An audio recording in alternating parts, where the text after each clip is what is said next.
Miaka 25 ya safari ya muziki ni mirefu sana, inahitaji watu kujifunza umefikaje hapo.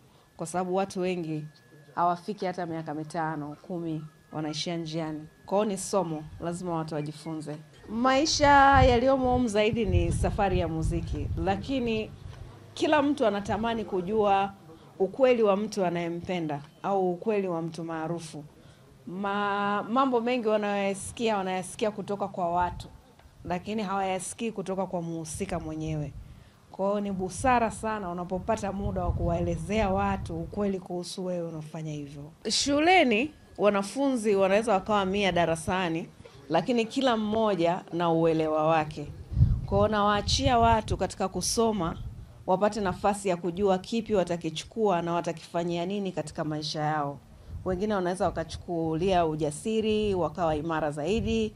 Wengine wanaweza wakachukulia tofauti. Kwa hiyo nafikiri wakisome kwanza, alafu watajua kinawafundisha nini.